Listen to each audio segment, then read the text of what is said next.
Hello friends, स्वागत है आप सभी का हमारे यूट्यूब चैनल बढ़ेगा भारत में। जैसे कि आप पिछले कुछ समय से देख रहे हैं, हम कंटिन्यूअसली प्रीवियस ईयर के जो एग्जाम्स में क्वेश्चन आए हैं उनकी सीरीज बनाकर डाल रहे हैं और उनके साथ साथ जो इंपॉर्टेंट क्वेश्चंस हैं वो भी हम करा रहे हैं। प्लस साथ में जो उस सीरीज के साथ उस क्वेश्चन के साथ और क्वेश्चंस बनते जो कि एग्जाम में पूछे जा सकते हैं वो भी हम आपको बता रहे हैं। तो जो आज का मैं एग्जाम जो करा रहा हूँ वो 2021 का पेपर है। सीधा चलते हैं। अगर आप तैयारी कर रहे हैं सैनिक स्कूल की, तो ये जो सीरीज है मात्र 69 रुपीज में हमने एक मॉक टेस्ट अपने लॉन्च कर रखे हैं, जिसमें कि आप करीब 1200 प्लस क्वेश्चन की प्रैक्टिस कर सकते हैं। मात्र 69 रुपीज में आपको 1200 प्लस क्वेश्चंस मिलेंगे, प्लस उनका सॉल्यूशन मिलेगा। विद सॉल्यूशंस आपको प्रोवाइड किए जाएंगे। अगर आप तैयारी कर रहे हैं और सीरियस हैं तो आप इस चीज के बारे में जानकारी ले सकते हैं, या फिर सीधा हमारे बढ़ेगा भारत ऑफिशियल ऐप जो कि क्यूआर कोड से आप सर्च कर सकते हैं गूगल प्ले स्टोर पे, वहां पे भी जानकारी ले सकते हैं। या फिर आपको कुछ समझ में नहीं आता तो आप हमारे दिए गए मोबाइल नंबर पर भी कांटेक्ट कर सकते हैं और आपको सारी इंफॉर्मेशन और सारी चीज बता दी जाएगी। जब आप गूगल स्टोर पे सर्च करेंगे बढ़ेगा भारत डालकर, तो आपको ये एप्लीकेशन, ये वाला लोगो, ये सारे ये आपको दिखाई देंगे। वहीं से आपको पता चल जाएगा कि आप सही जगह पर पहुंचे हैं। चलिए टाइम ना वेस्ट करते हुए सीधा सबसे पहले अपने क्वेश्चन पे आते हैं। विच of the following will dissolve in water? पानी में इनमें से कौन सा पूरा घुल जाएगा? क्या आप पानी में ऑयल को घोल सकते हैं?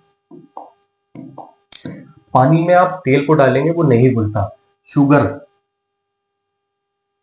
शुगर को बिल्कुल, जैसे आप चीनी घोलते हैं पानी में बिल्कुल घुल जाती है।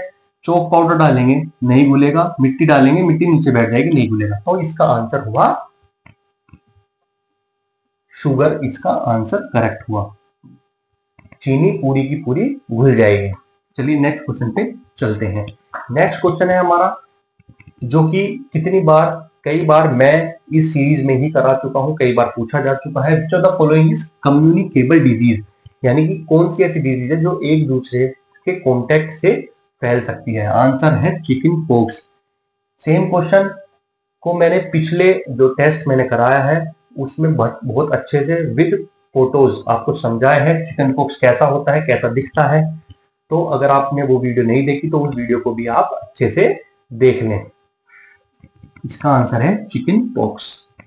To climb mountain we have to bend forward, bend backward, walk straight, walk sideway. जब हम माउंटेन पे चढ़ते हैं, माउंटेन छोड़िए, आप अपने घर में सीढ़ियों पर चढ़ते हैं, आप बिल्कुल स्ट्रेट चढ़ते हैं या थोड़ा सा आगे झुक के चलते हैं? आप खुद इसका आंसर दे पाएंगे। थोड़ा सा आगे झुकना पड़ता है अपना बैलेंस बनाने के लिए। ग्रेविटेशनल जो हमारा सेंटर ऑफ ग्रेविटी है जो हमें नीचे की तरफ खींचती है, उसकी स्टेबिलिटी के लिए। तो आंसर है बेंड फॉरवर्ड, थोड़ा सा आगे चल के हम इस तरीके से क्लाइंब करते हैं। चलिए नेक्स्ट क्वेश्चन पे चलते हैं। Seeds of drumstick and maples are carried over long distance by wind because they are। Drumstick और मैपल्स के जो बीज हैं वो एक जगह से दूसरी जगह हवा के विंड की वजह से जाते हैं। वो क्यों जा पाते हैं? ये क्वेश्चन पूछा है। Due to winged seed, large and hairy seeds, long and rigid fruits, spiny seeds. तो अगर आपको इस शब्द का मतलब ही होता है हल्का, क्योंकि पंखनुमा इनके सीड्स होते हैं, उसी की वजह से ये एक जगह से दूसरी जगह जा सकते हैं। ये दो हमारे सीड्स होते हैं, विंग सीड इसका आंसर है। चलिए नेक्स्ट क्वेश्चन पे चलते हैं। नेक्स्ट क्वेश्चन बड़ा अच्छा है। रसगुल्ला, आप जो खाते हैं रसगुल्ला, आप शादी में देखा होगा, अपने घर पे बनाया होगा, वो कहाँ का जो है पॉपुलर स्वीट है? तो रसगुल्ला जो है वो पॉपुलर स्वीट है वेस्ट बंगाल की। रसगुल्ला कहाँ की है? वेस्ट बंगाल की। नेक्स्ट क्वेश्चन पे चलते हैं। नेक्स्ट क्वेश्चन है, which of the following is a tribal community of India? Tribal community हमसे पूछी है। पंडित ट्राइबल कम्युनिटी नहीं है। पंडित एक कश्मीरी पंडित हो गया, ब्राह्मण हिंदू कम्युनिटी है ये। जाट कम्युनिटी, ये जो हमारे एग्रीकल्चर कम्युनिटी होती है जो कि राजस्थान, हरियाणा, पंजाब, उत्तर प्रदेश में पाई जाती हैं। पंजाबी, जो हमारे पंजाब से जो हमारे पंजाबी ग्रुप्स हैं, पंजाब में रहते हैं, ये हमारी पंजाबी होते हैं। तो जो हमारी ट्राइबल कम्युनिटी है वो है भील कम्युनिटी। ये मेनली मध्य प्रदेश, राजस्थान, गुजरात, महाराष्ट्र में पाई जाती है। भील कम्युनिटी इसका आंसर है। चलिए नेक्स्ट क्वेश्चन पे चलते हैं। नेक्स्ट क्वेश्चन है, name an astronomical observatory built in 18th century by Rajput king Sawai Jaisingh. Rajput king Sawai Jaisingh साहब ने एक एस्ट्रोनॉमिकल ऑब्जर्वेटरी बनाई थी 18th सेंचुरी में। उसका नाम पूछा है, क्या था उसका नाम? था जंतर मंतर। उसका नाम था जंतर मंतर। चलिए मैं इसको आपको थोड़ा सा डायग्राम के थ्रू आपको दिखाता हूं। ये क्या है आपका? ये है रेड फोर्ट,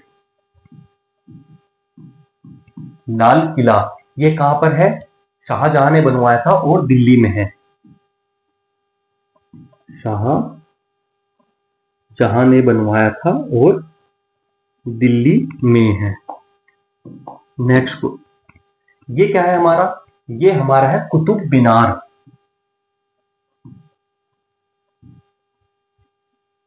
ये कहां पर है? ये भी दिल्ली में ही है। ये किसने बनाया था? कुतुबुद्दीन ऐबक।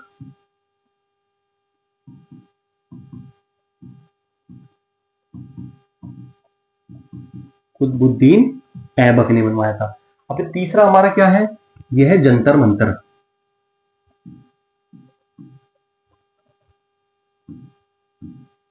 ये जो जंतर मंतर है, ये 5 जंतर मंतर है।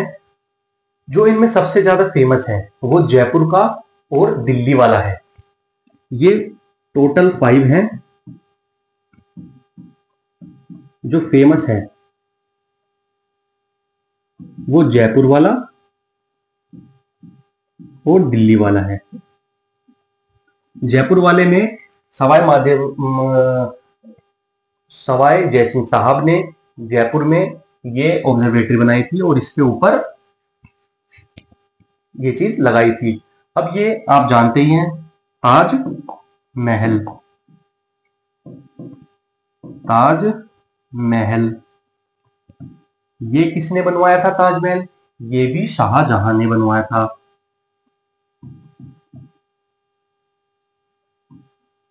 ये भी शाहजहां ने बनवाया था।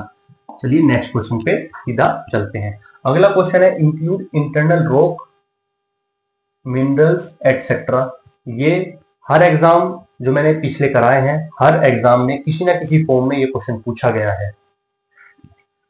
इंटरनल रॉक्स मिनरल्स किसमें इंक्लूड होते हैं? जियोस्फीयर। जियोस्फीयर इसमें अर्थ इंटरनल लेयर हो गया, rocks, mineral, mountain, soil, landform, जितना भी जमीन से नीचे का हिस्सा है सारा जियोस्फीयर में आता है। इसके अलावा हमारा एटमॉस्फेयर, हाइड्रोस्फीयर और बायोस्फीयर भी होते हैं। ये मैं आपको आगे डायग्राम में बताऊंगा।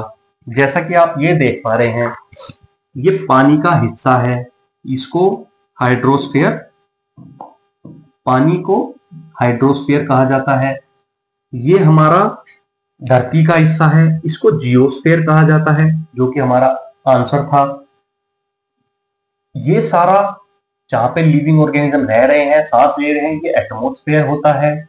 दूसरे डायग्राम में भी आप देख लीजिए, ये हाइड्रोस्फीयर हो गया, ये मिट्टी वाला जियोस्फीयर हो गया। जहां पर सारी लिविंग ऑर्गेनिज्म रह रहे हैं, जी रहे हैं, वो बायोस्फीयर हो गया। और ये सारा हमारा एटमॉस्फेयर, जिसमें कि हमारी सारी गैसेस आती हैं। बड़े ही अच्छे से आपको समझा दिया है। चलिए नेक्स्ट क्वेश्चन पे सीधा चलते हैं। The remains of plant and animals that were buried millions of year ago. ये क्वेश्चन सेम क्वेश्चन है, कई बार मैं इस सीरीज में करा चुका हूं। हर एग्जाम में फॉसिल फ्यूल किसी ना किसी फॉर्म में पूछा जा रहा है। इसका आंसर है फॉसिल फ्यूल्स। तो ये भी आपको पता होना चाहिए कि जो प्रीवियस ईयर है वो कितना महत्व रखता है।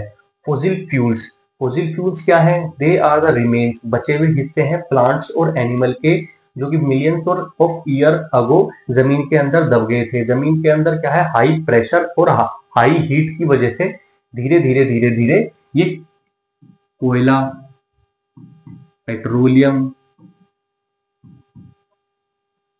और तीसरा हमारा आता है नेचुरल गैस में तब्दील हो जाते हैं। ये पिछले जो एग्जाम में पूछा गया था उसमें पूछा था नॉन रिन्यूएबल कौन सा है इनमें, नॉन रिन्यूएबल रिसोर्स, तो उसका आंसर था फॉसिल फ्यूल। नॉन रिन्यूएबल क्या है? नॉन का मतलब होता है नहीं, नेगेटिव, रीन्यू जिनको रीन्यू नहीं किया जा सकता, यानी कि जो हजारों लाखों साल पहले जो जमीन के अंदर दब गए थे हाई प्रेशर हाई हीट की वजह से, जो कोयला, पेट्रोलियम, नेचुरल गैस, उनको हम दोबारा नहीं बना सकते, उनको उतना ही समय लगेगा, मिलियंस ऑफ ईयर। तो ये हमारे नॉन रिन्यूएबल एनर्जी रिसोर्सेज भी होते हैं। अगला क्वेश्चन चलते हैं। Who was the first Indian to be the president of United Nation General Assembly? ये यूनाइटेड नेशन से क्वेश्चन हर बार पूछा जाता है, किसी न किसी फॉर्म में पूछा जाता है। सबसे पहले कब बना था यूनाइटेड नेशंस? 1945 में बना था। क्यों बना था? क्योंकि वर्ल्ड वॉर 2 हो गया था 1939 से 1945 में। इसको प्रिवेंट करने के लिए कि आगे कोई फ्यूचर में लड़ाई वर्ल्ड वॉर ना हो, 1945 में यूनाइटेड नेशन का गठन हुआ। हेडक्वार्टर कहाँ था? न्यूयॉर्क में हेडक्वार्टर था। इससे पहले ये काम कौन करता था? वो करता था league of nation, league of nation.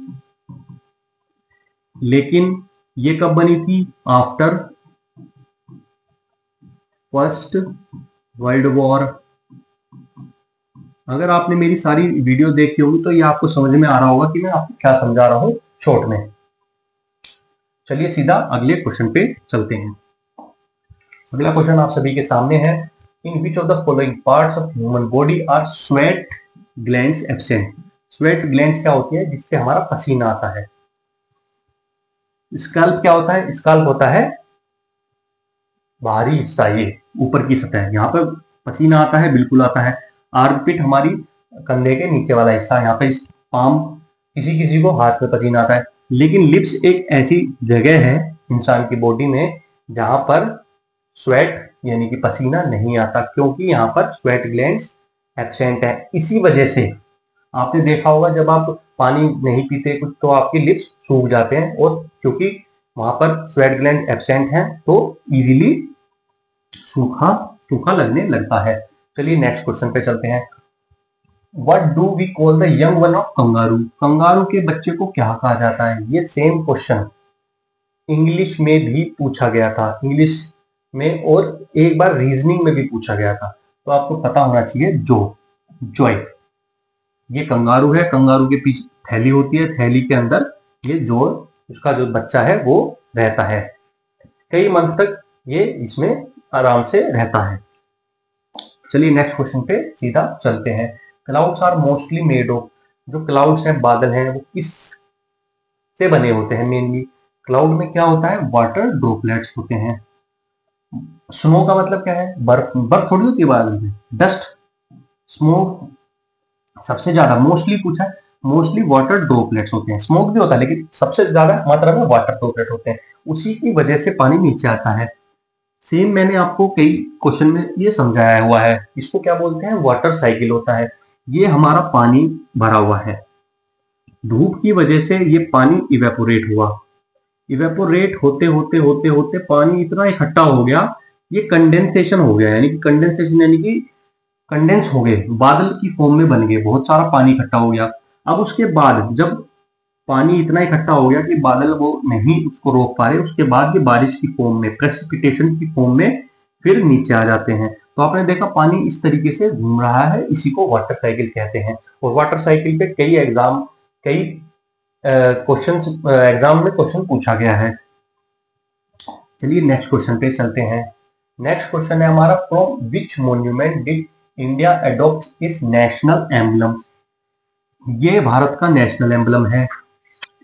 पिछले पेपर में मैंने बताया था, ये हमारा भारत का झंडा हो गया, ये झंडे में ये नेशनल एम्बलम हो गया, इसकी रेशो क्या है, पिछले एग्जाम में ये पूछा गया था, तो 2:3। सबसे ऊपर सैफरन, ये व्हाइट है और ये ग्रीन हो गया।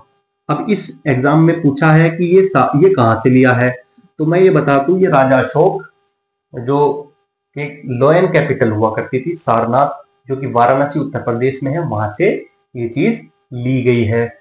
ये यहाँ पर हमारा, इसमें एक क्वेश्चन में पूछा गया था, इसमें ये कितने स्पोक्स यानी कि कितने, ये स्पोक्स बोलते हैं इन्हें, साइकिल में देखे होंगे, ये कितने होते हैं, ये होते हैं 24।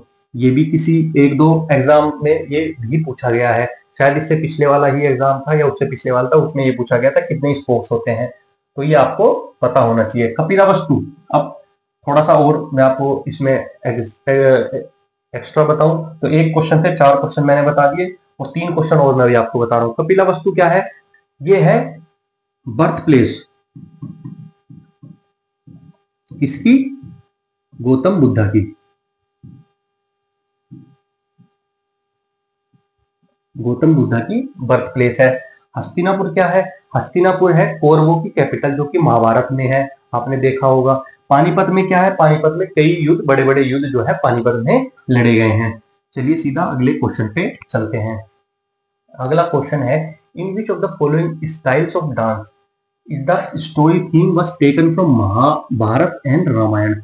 बहुत ही इंपॉर्टेंट क्वेश्चन है, बहुत ही जरूरी क्वेश्चन है, पता होना चाहिए कि महाभारत और रामायण में से प्ले उठाए जाते हैं और डांस की फॉर्म में उनको परफॉर्म कौन से डांस में करते हैं, तो इसका आंसर है भरतनाट्यम। भरतनाट्यम कहाँ का है ये डांस, ये डांस है तमिलनाडु का, तमिलनाडु का। भरतनाट्यम हमारा कहाँ का डांस है, तमिलनाडु का। अब बात करते हैं मोहिनीअट्टम। ये मोहिनीअट्टम कहाँ का डांस है, केरला का। ओडिसी कहाँ का डांस है, नाम से ही पता है, ओडिशा का। कुचिपुड़ी कहाँ का डांस है, 2024 में ये पूछा गया था कुचिपुड़ी, ये है आंध्र प्रदेश से।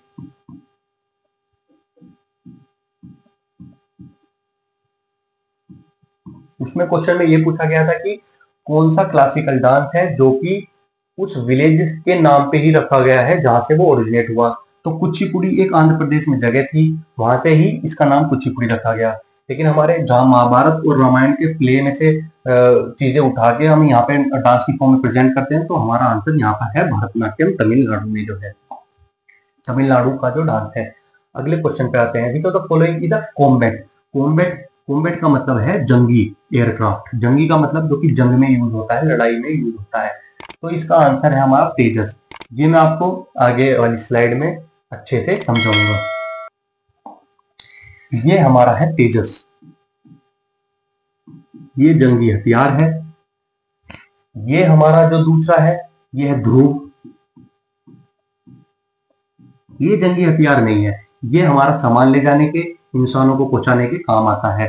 ये जो हमारा है, यह बोइंग C-17, ये भी हमारा सामान ले जाने के लिए, ज्यादा सामान ले जाने के लिए इस चीज को ट्रांसपोर्ट व्हीकल के रूप में यूज करते हैं। ये है हमारा चेतक, ये है हमारा चेतक। ये लाइट हल्का हेलीकॉप्टर है जो कि ट्रांसपोर्ट और चीजें पहुंचाने के लिए काम आता है। तो हमारा फाइटर जेट तेजस, ये हमारे भारत में ही हमारी जो है Hindustan aeronautics limited, HAL, Hindustan aeronautics limited ने बनाया है तेजस। चलिए नेक्स्ट क्वेश्चन पे चलते हैं।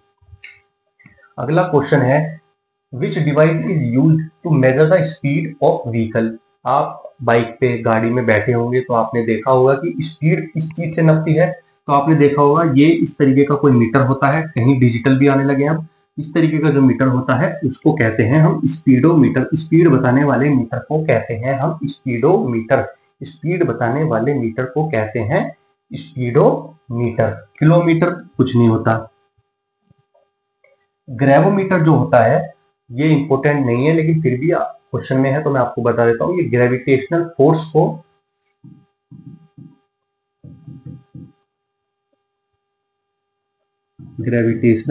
को नापता है। गायरोस्कोप नेविगेशन के लिए यूज होता है। नेविगेशन, तो हमारे इसका आंसर क्या है? स्पीडोमीटर। चलिए नेक्स्ट क्वेश्चन पे चलते हैं। नेक्स्ट क्वेश्चन जो है हमारा, which of the following is domesticated in poultry farm. Poultry farm में सबसे पहले इस तरीके के क्वेश्चन है जो है एकदम ना समझ में आए तो आपको एक बार और उसको धीरे से पढ़ें। इसका कहने का मतलब है कौन से पोल्ट्री फार्म में हम इनमें से किस चीज को डोमेस्टिकेट यानी कि पालते हैं। आपने देखा होगा पोल्ट्री फार्म में सबसे ज्यादा हम पालते हैं हैन को, जिनसे एग्स मिलते हैं। Eggs are high in protein, तो सबसे ज्यादा हैंस को हम पालते हैं। नेक्स्ट क्वेश्चन, अगला जो क्वेश्चन है हमारा, the dash cover the tongue and reach to chemical in the food and react to chemical in the food. The dash cover the tongue, cover the tongue इसका मतलब कि हम अपने मुंह के हिस्से की बात कर रहे हैं। टीथ चबाने के काम आते हैं, स्किन का कोई मतलब नहीं है। ये टेस्ट बड्स, आंसर क्या हुआ? Taste buds. ये हमारी जीभ है, इस पर टेस्ट बड्स होते हैं। टेस्ट बड्स, जो भी हम खाना खाते हैं ये इस पे उस चीज से रिएक्शन करते हैं और हमें बताते हैं कि वो खट्टा है, मीठा है, किस तरीके का वो भोजन है। चलिए नेक्स्ट क्वेश्चन पे चलते हैं। नेक्स्ट क्वेश्चन आप सभी के सामने है, what does freezing do when we do preserving of food. यानी कि जब हम फ्रीजिंग करके फूड को प्रिजर्व करते हैं तो वो क्या करता है। फ्रीजिंग करने के बाद चीजें खराब क्यों नहीं होती, ये इसमें। Keep the food product hard, नहीं, हार्ड रखने से हमें मतलब नहीं है, हमें प्रिजर्व कर रहे हैं उसको ज्यादा लंबे समय तक चलाने के लिए। Keeps the flavour of the food fresh, नहीं। Stops growth of microorganism, बिल्कुल सही। जो माइक्रो ऑर्गेनिजम्स होते हैं छोटे छोटे, उनको ग्रो करने के लिए हीट की जरूरत होती है। फ्रीजिंग होने के बाद वो हीट उनको नहीं मिल पाती तो वो ग्रो नहीं कर पाते। जब ग्रो नहीं कर पाते तो जो चीज है वो ज्यादा लंबे समय तक चल पाती है, खराब नहीं होती। चलिए नेक्स्ट क्वेश्चन पे चलते हैं। अगला क्वेश्चन है, which of the following cup या trophy is associated with football. Football से कौन सी ट्रॉफी एसोसिएटेड है? तो मैं आपको बताऊं, जो डेविस कप है, जो डेविस कप है ये टेनिस से रिलेटेड करता है। चैंपियंस ट्रॉफी क्रिकेट है, अभी जिसमें भारत ने चैंपियंस ट्रॉफी जीती थी न्यूजीलैंड को हराकर। संतोष ट्रॉफी, ये संतोष ट्रॉफी जो है ये हमारा फुटबॉल से रिलेटेड है, यही हमारा क्वेश्चन पूछा गया है तो ये हमारा आंसर हुआ। अब बचा Deodhar trophy. Deodhar trophy cricket का भी टूर्नामेंट, क्रिकेट से ही रिलेट है लेकिन ये है डोमेस्टिक, यानी कि भारत के अंदर। ये इंटरनेशनल है, ये सब इंटरनेशनल है। चलिए सीधा अगले क्वेश्चन पे चलते हैं। अब है, how do ants recognise ants from their group. यानी कि एक चींटी दूसरे चींटी को किस तरीके से पहचानती है अपने ग्रुप में। आपने देखा होगा चींटी इस तरीके से सीधी लाइन में चलती हैं, ये किस के थ्रू पहचानती हैं? By smell. आंखें नहीं होती, ये बस सीधा चलती हैं और एक चींटी केमिकल ये रिलीज करती चलती हैं, तो ये सारे के सारे, अब इसने जो केमिकल रिलीज करा ये उसी के पीछे उसकी स्मेल से चलेगी। अब इसने जो रिलीज किया ये इसके पीछे पीछे, इसी तरीके से चींटियां एक लाइन में चलती हैं। आपने जो मैंने आपको 25 क्वेश्चन इस टेस्ट में अभी तक कराए हैं उसमें करीब करीब आपको टोटल क्वेश्चन अगर मैं देखूं तो आप 150 से 200 क्वेश्चन कर चुके हैं, क्योंकि एक क्वेश्चन में कम से कम 4 से 5 क्वेश्चन मैंने कराए हैं। तो ये सारे ही इंपॉर्टेंट क्वेश्चन है। इतना जब आप पढ़ लेते हैं तो आपको खुद में कॉन्फिडेंस आता है। उसके बाद आपको क्या जरूरी होता है कि पढ़ने के बाद टेस्ट सीरीज प्रीवियस ईयर जो कि मैं आपको करा रहा हूँ। टेस्ट सीरीज के लिए हमने मात्र 69 रुपीज में एक अपनी टेस्ट सीरीज लॉन्च कर रखी है। मात्र 69 रुपीज में, जिसमें कि 1200 प्लस क्वेश्चंस आपको मिलेंगे विद सॉल्यूशंस। अगर आप इस सीरीज को परचेज करना चाहते हैं तो हमारे दिए हुए फोन नंबर पर कॉन्टेक्ट करें। अगर आपको कोई प्रॉब्लम आती है तो हम उसका आपको निदान करेंगे। प्लस आप हमारा बढ़ेगा भारत का ऑफिशियल जो ऐप है, इस QR कोड से गूगल प्ले स्टोर पे सर्च कर सकते हैं। ये आपको लोगो दिखाई देगा। इसको डाउनलोड करके आपको क्या फायदा होगा? आपको ये फायदा होगा कि इंपॉर्टेंट नोटिफिकेशंस प्लस उस पर हमने इतना फ्री मटेरियल डाल रखा है, अगर आप उसको भी पढ़ लेते हैं तो आप अपने एग्जाम में अच्छे मार्क्स सिक्योर कर सकते हैं। चलिए तो सीधा हम चलते हैं, इस वीडियो को वाइंड अप करते हैं। अगर आपको ये वीडियो अच्छी लगी तो लाइक शेयर जरूर करें, सब्सक्राइब करें और अपने दोस्तों को ये वीडियो शेयर करें ताकि उनको भी सही नॉलेज हो सके और अच्छे से नॉलेज मिल सके। जय हिंद, जय भारत, धन्यवाद।